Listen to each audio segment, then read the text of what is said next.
Hey guys, BaoZakeruga here. I'm happy to announce that over the next 5 to 6 weeks we'll be getting 2 Pokemon videos from me per week. This week is Gen 1, next week is Gen 2, the week after that Gen 3, and so on until we get to Gen 6. But for Gen 6 there will only be one video. Why is that?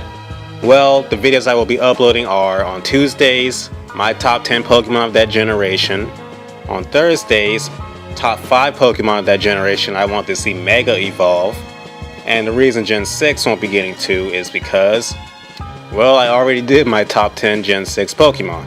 So if you want to see that, be sure to click the annotation, and be sure to subscribe so you don't miss any other videos.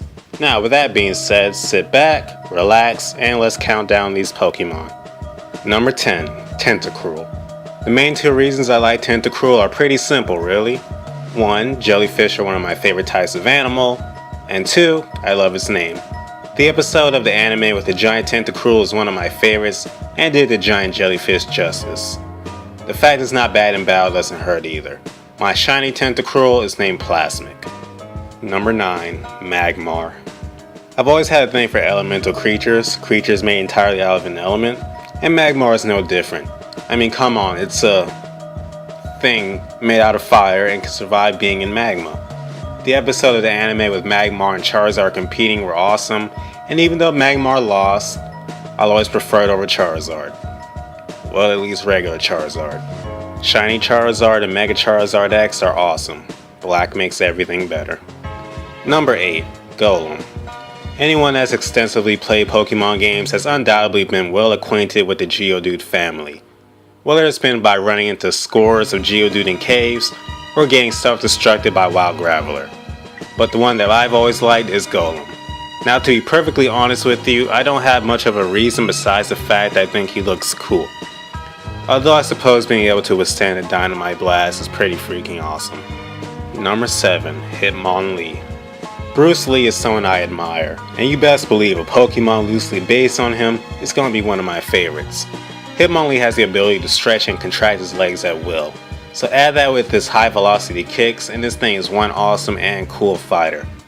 Unfortunately, to my knowledge, the anime has never shown it using his kicking ability in conjunction with the stretching to his full capability as described in the Pokédex, so that's lame. But at the end of the day, Hitmonlee is a cool homage to one of the coolest people that ever lived. My Hitmonlee is named Bushybrow, as a reference to both Bruce Lee and Rock Lee. Number 6, the Squirtle family. If you've been watching my videos for a while, this one won't come as a surprise to you. I love all 3 members of the Squirtle family, and felt it wasn't fair to take up 3 slots on this list, so they're all here at number 6. Squirtle is adorable, and one of my favorite characters to use in Super Smash Bros. Brawl. Wartortle is a slightly bigger and cooler Squirtle, with an awesome fluffy tail, and Blastoise is a turtle with freaking cannons on its back. Plus, it was the first Pokemon I ever Mega Evolved besides Lucario. My Blastoise is named Shellshocker. Number 5, Jolteon. Gotta have an evolution somewhere on here.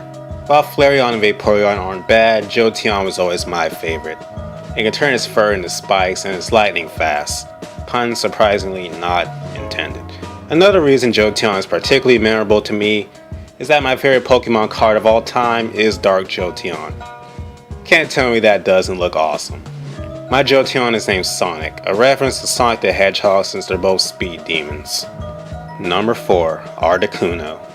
Articuno is beautiful. I love this bird the moment I first lay eyes on it, and that hasn't changed over the years. I mean, come on, it leaves a trail of sparkles behind it when it flies. That alone is worth immeasurable cool points. If that wasn't enough, its wings are made of ice, snow falls when it flaps its wings, and it saves people on the verge of death in snowy mountains. I'll take Articuno over Moltres and Zapdos any day. My Articuno is named Big Chill. Number 3, Scyther. I shouldn't even have to explain this one. It's a freaking praying mantis with size for hands. That honestly pretty much sums up this entry. My Scyther is named Kusanagi, which is a Japanese sword also referred to as the grass cutter. Number 2, Ivysaur. This one might come as a surprise at number 2, given the popularity of the last couple entries. But yep, Ivysaur is my second favorite Gen 1 Pokemon. Why? Well, the best way I could explain it is that Bulbasaur needs a little something more. Venusaur has a bit too much.